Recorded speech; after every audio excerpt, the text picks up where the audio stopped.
سر لیکن سوال یہ ہے نا، دیکھیں انہوں نے کہا جی اڈیالہ جیل کے باسی سے بھی آپ ہاتھ اڈیالہ جو اب بات سنیے، اگر میں وہاں ہوتا وزیر اعظم کے تو آپ کہتا لیجئے جناب آپ جائیے مل لیجئے اڈیالہ جیل کے باسی سے، جائیے. انہوں نے کوئی جواب ہی نہیں دیا. نہیں جائیے بتائیے کیا چاہتے ہیں وہ. اچھا بھائی انہی کو بھیج دیتے بھائی تاجر صاحبان ہیں بزنس مین جا کے بات کریں. بھائی وہ تو بات کرنے کو تیار نہیں ہے، وہ پہلے بھی ہاتھ ملانے کو تیار نہیں ہے. اور یہی شکوہ رہا.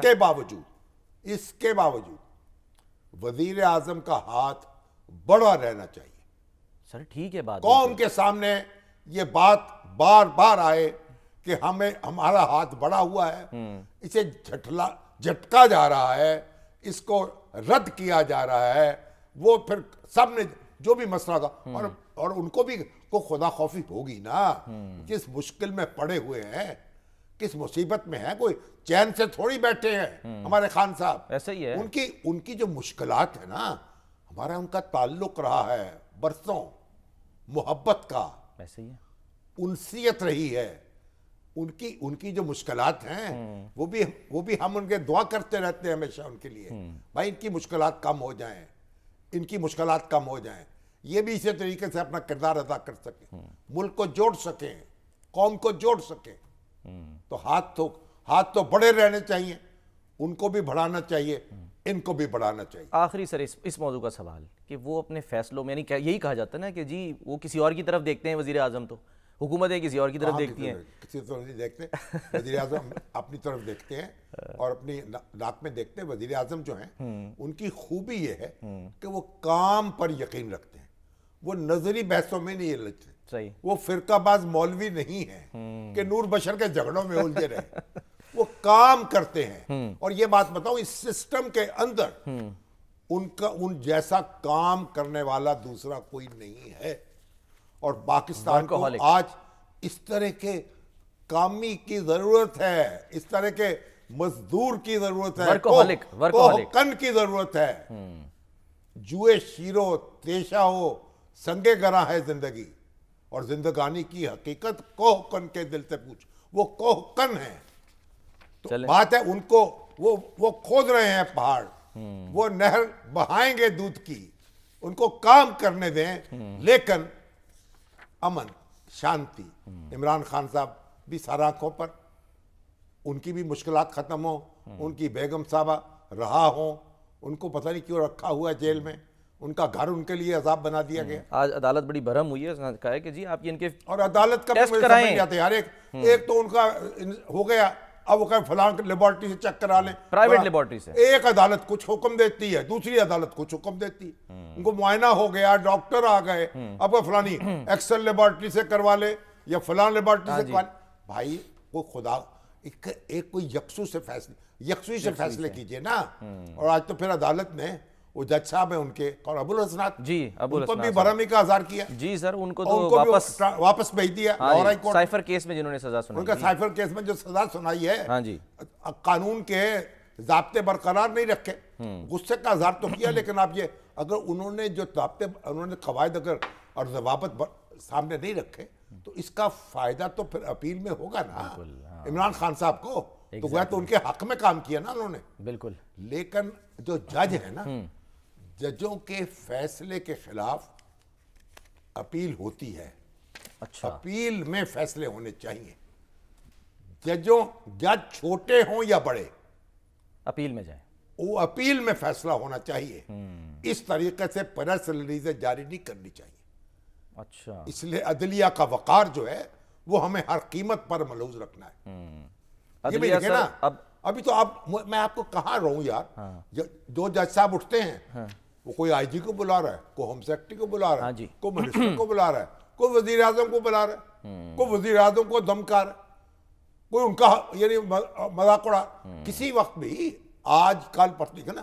اور ہمارے وزیر اعظم کو ہمارے وزیر اعظم کے ساتھ عدالتوں نے کیا کیا، نواز شریف صاحب ان کے ساتھ وہ سجاد علی شاہ صاحب کنٹیمپٹ کا نوٹس دیا.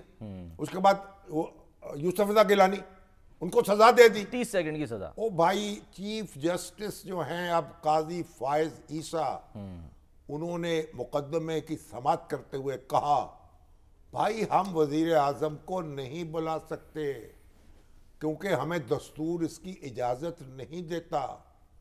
دستور میں لکھا ہوا ہے وزیر اعظم کو طلب نہیں کیا جا سکتا. یہاں جو جج صاحب اٹھتے ہیں کہتے وزیر اعظم کو بلاؤ. انوار کاکڑ صاحب کو سر لاسٹ بلایا نا. ٹھیک ہے نا, کسی کو لاپتہ کسی کو ہو, وہ دستور میں لکھا ہوا ہے. چیف جسٹس صاحب فرما رہے ہیں, ہم نے آنکھیں بند کی ہوئی ہے. جب نواز شریف کو بلایا گیا ان کے وکیلوں نے کہا جی خلفائے راشدین کی مثال پہ کام قائم ہوتے ہوئے قاضی کے سامنے ہم پیش ہو رہے ہیں. ہاں جی. او بھائی اللہ کے بندو, خلفائے راشدین کے دور میں کا 73 کا دستور نافذ تھا. اب تو دستور کے تابع کام ہوگا نا. یہ پہیلیاں کو بھجوا رہے ہیں. بہرحال یہ قاضی فائز عیسیٰ کیسا چیف جسٹس جو نصیب ہوا ہے ملک کو, کاش یہ فیصلہ بھی کر جائے اور لکھ جائے. ان کو دستور کی پابندی اور جج حضرات جو ہے نا, ان کا جو احتساب کا طریقہ ہے اس میں بھی کوئی تبدیلی کرنی چاہیے. چلیں سر دیکھتے ہیں نا, جب 1973 کا دستور بن رہا تھا پتہ اس میں کیا رکھا گیا تھا؟ اس میں پارلیمنٹ کو یہ اختیار دیا گیا تھا. پھر جج حضرات نے نہ ان کو نہیں جی سپریم جوڈیشل کونسل بنا ہے. انڈیا میں یہ اختیار پارلیمنٹ کے پاس ہے. اچھا ہاں جی. تو بہرحال عدالتوں پر بھی لازم ہے کہ وہ دستور کی پیروی کریں اور جو آئینی ادارے ہیں ان کا احترام کریں اور جو ان کی بے احترامی نہ کریں. ابھی تو آپ دیکھیں ہم تو روز ایک سے ایک بڑھ کے معاملہ دیکھتے ہیں. تو سارے ادارے جو ہیں ان کو کام کرنا ہے اپنی حدود میں. اور ابھی شور مچا ہوا نا, آج بھی وزیر اعظم نے کہا پتہ نہیں کتنے 100 ارب ہیں, وہ ٹیکسوں کی اپیلیں ہیں اور عدالتیں فیصلہ نہیں کر رہے. اب بتائیے یہ جو FBR ہے, اب میں بتاؤں نوٹس لیا ہماری سنیں, ہماری ایک کمپنی تھی ہمارے بیٹے, اچھا آئل سپلائی کمپنی. اچھا ٹھیک ہے. اس میں ہمارے جو انکم ٹیکس کے افسر تھے, انہوں نے جتنی ان کی سیل تھی اس کو ساری کو پروفٹ بنا کے ٹیکس لگا دیا. جبکہ اس میں مارجن ہوتا ہے 1% 2% کا. ٹھیک ہے. آپ مثلا 1 کروڑ روپے میں آپ کا 5 لاکھ کا 7 لاکھ کا مارجن ہوگا. انہوں نے 1 کروڑ کوئی کا پروفٹ ہے. اب یہ تماشے تو لگاتے ہیں. پھر ہم ٹریبونل میں گئے, پھر وہاں آگے سنوائی ہوئی, خستہ و خراب ہوئے. اب یہ جو وزیر اعظم دہائی دے رہے ہیں نا بھئی یہ اتنے فیصلے, او بھائی یہ فیصلے ہوئے کیا ہیں یہ بھی تو دیکھیں نا. ظالمانہ طریقے سے اگر آپ فیصلے کریں گے پھر لوگ اپیلوں پہ جائیں گے. ہونا چاہیے کہ جلد فیصلے ہو جائے اپیلوں کے, مدت مقرر کر دیں. اور اس کا مطلب یہ نہیں ہے کہ جہاں سٹے ملا ہوا ہے وہ سارے پیسے واجب الادا ہیں. محکمہ جو ہے اس کا بہت ہی کارروائیاں عدالتوں میں نہیں ٹھہرتی. یہ بھی ہے. تو ایسا نہ سمجھیں کہ جہاں عدالت کی حکم امتناعی ہے وہاں جناب بڑا ظلم ہو گیا ہے. ظلم نہیں ہو گیا, ظلم سے لوگوں کو بچایا گیا ہے.